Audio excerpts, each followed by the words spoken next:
Et on accueille maintenant notre deuxième pitcher du jour, Florent Delpierre. Bonjour, Florian Delpierre. Bonjour. Bienvenue, vous êtes le cofondateur d'Iconogreen. Oui. Je vous rappelle les règles. Vous avez donc 1 minute 30 pour pitcher devant Eric qui sera attentif à votre pitch, devant Audrey qui sera attentive au marché de votre secteur et Fred à votre produit. On les laissera ensuite délibérer pour vous noter de 1 à 10. Et ça va être à vous. Est-ce que vous êtes prêts? Je suis prêt. Bonjour à tous. Eh bien, top chrono, c'est parti. Bonjour, je suis Florian Delpierre. J'ai fondé Iconomédia il y a 25 ans. Nous sommes, nous dessinons et fabriquons des mobiliers de PLV, publicité sur lieu de vente, depuis 25 ans auprès des grandes marques des produits de grande consommation.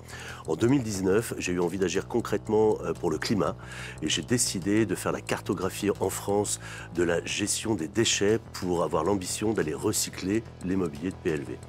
Suite à cela, je me suis rendu compte que nous allions avoir la possibilité de pouvoir réunir l'ensemble des acteurs. C'était cette ambition en s'appuyant sur nos partenaires de l'économie sociale et solidaire et en apportant aussi une preuve à nos actions que nous allions réaliser, puisqu'il y en avait assez du greenwashing.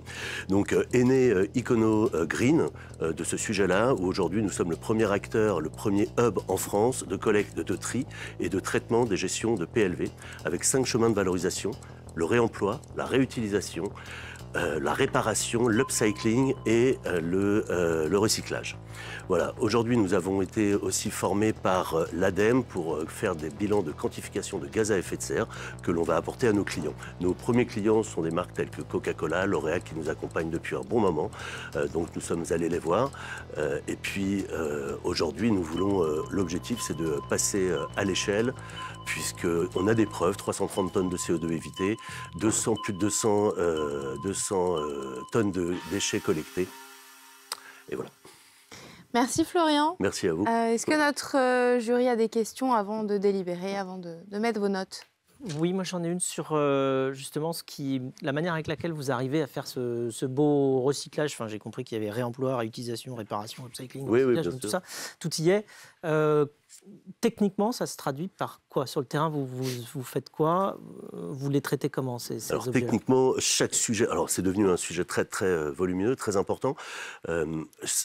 Tous les mobiliers de PLV, vous voyez ce que c'est dans les points de vente. Donc publicité sur lieu de vente. Publicité sur lieu de vente. Aujourd'hui, tous ces mobiliers multimatériaux sont jetés. Il y a 100 000 tonnes de produits jetés chaque année avec zéro traçabilité. Donc à partir de là, nous aujourd'hui, on va selon les demandes de nos clients, les grandes marques que je vous ai citées tout à l'heure, on va nous demander d'aller collecter en point de vente. Donc on a créé ce premier réseau de collecte. On est à moins de 50 km aller-retour d'un point de vente aujourd'hui. Donc on est capable d'aller dans le point de vente, récupérer les mobiliers, les amener dans un centre de tri de l'économie sociale et solidaire, de trier les matériaux pour le recyclage. Mais parfois, tous ces matériaux qui vont arriver sur ce centre de tri, finalement, on n'a pas besoin de les jeter, pas besoin de les recycler. On va pouvoir les réemployer. Donc ils vont retourner soit en point de vente, soit les réutiliser. Ils vont être offerts sous forme de dons à des associations. Ou enfin, si potentiellement il y a des choses de la casse, on va pouvoir les réparer. Donc tout ça, c'est fait de façon locale. Et ces centres de tri, Oui. vous en êtes propriétaire ou Pas du des tout, pas du tout. C'est vraiment un partenariat que l'on a fait. On a aujourd'hui un peu plus de 1000 centres de tri, de partenaires en France, avec énormément de centres de tri. Comme je vous disais, moins de 50 km aller-retour d'un point de vente. Et ce sont des personnes, des entreprises adaptées, très souvent. Donc on amène des heures de travail pour les personnes en situation de handicap. Aujourd'hui, on a environ 3000 heures.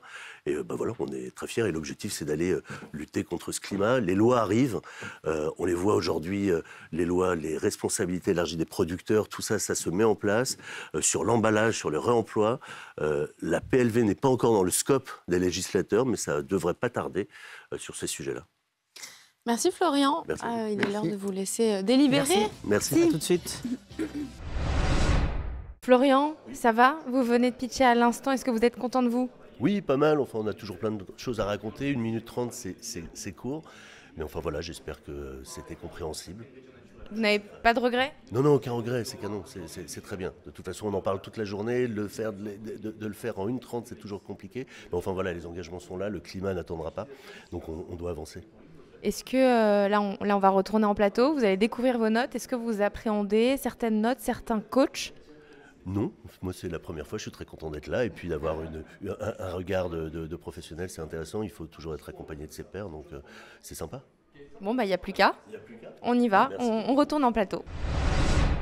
Nous sommes de retour en plateau avec Florian pour découvrir les notes de notre jury. Attention, c'est parti. 3, 2, 1. Et c'est un 8,5 pour Eric pour le pitch, un 7 pour Audrey pour le marché et enfin un 9 pour le produit pour Fred. Commençons avec le 8,5 d'Eric. C'est rare les demi-points. Ouais, mais c'est Fred, il a inventé ça m'a plu. Et je peux pas mettre 9, tu comprends? Mais tu peux les mériter rapidement. Alors, rapidement, sur toi. Très bon pitch, sinon je n'aurais pas mis cette note. Classique et efficace. Ça sent le solide, ça sent le concret. On sent que tu es quelqu'un qui agit et qui fait. Ça, c'est très bien. Pourquoi je dis classique et efficace? Parce que tu nous as fait ce qu'on appelle un pitch chronologique. Tu nous as fait hier, aujourd'hui, demain. Oui. D'accord? OK. Donc ça fonctionne. C'était très bien parce qu'il y a recyclé, on est les premiers, on a nos clients, et puis on veut passer à l'échelle. Tout est bien. Et puis là, c'est ce que tu as fait, ça s'appelle une genèse. Et donc, ça donne une cohérence totale à ton action. Bon, maintenant, c'est comment est-ce qu'on fait pour avoir 10 et comment est-ce qu'on peut encore améliorer. Alors, je te donne un truc. Oui. Tu vas faire aujourd'hui, hier, aujourd'hui, demain. Je m'explique. Tu vas d'abord commencer, pas par ton curriculum vitae dont tout le monde se fout. Tu vas commencer par un truc qui accroche les gens. Donc, tu vas donner un gros chiffre, quelque chose d'aujourd'hui. Aujourd'hui, on sauve 200 tonnes de je sais pas quoi. Oui. OK? Tu commences comme ça. Et après, tu fais un flashback. Okay. Une fois que tu as commencé comme ça, les gens sont accrochés, tu as capté l'attention. Bam, ils t'écoutent. Maintenant, tu fais ton flashback, tu refais ta genèse, tu reviens à aujourd'hui où vous en êtes les clients, nanana, et tu dis, et maintenant, on veut faire x10. Et tu vas vers la suite. D'accord? Merci beaucoup. Voilà. Aujourd'hui, hier, aujourd'hui, demain. Ça marche très bien. Merci beaucoup. Audrey, je te laisse expliquer ta note. Alors, moi, j'ai mis 7 parce que ce qui me manque dans ton pitch, c'est quelle valeur tu vas aller capter dans ce marché. En fait, on est tous d'accord pour dire que écologiquement, ça fait beaucoup de sens d'aller recycler cette PLV. La question maintenant, c'est donc les centres de tri existent déjà. Et dans ton pitch, on ne comprend pas pourquoi en fait les sociétés ne peuvent pas tout seuls s'adresser à ces centres de tri s'ils le souhaitaient. Et qu'est-ce que tu apportes en supplément à ces centres-là et quelle valeur tu vas capter, étant donné que le gros, j'imagine, c'est quand même le centre de tri qui le fait. Oui, je comprends. C'est pour ça que je parlais de premier hub, c'est-à-dire que l'idée, c'était de réunir tous les acteurs de la gestion des déchets en France, parce que, comme vous le dites, de façon locale, on est en mesure de le faire, mais une grande marque de produits de grande distribution, vous prenez un Coca-Cola, un L'Oréal, qui est sur l'ensemble du réseau, quand ils envoient des mobiliers de PLV, c'est sur l'ensemble de tous les hypermarchés, les pharmacies, les parfumeries, ils sont incapables, ils ne peuvent pas aller de façon locale récupérer. Donc nous, on a mis ce principe de hub en disant on peut aller partout pour vous. Et c'est de cette façon-là où on est allé voir les premières marques comme L'Oréal en disant ben voilà, maintenant on est capable d'aller chercher toutes vos PLV partout en France.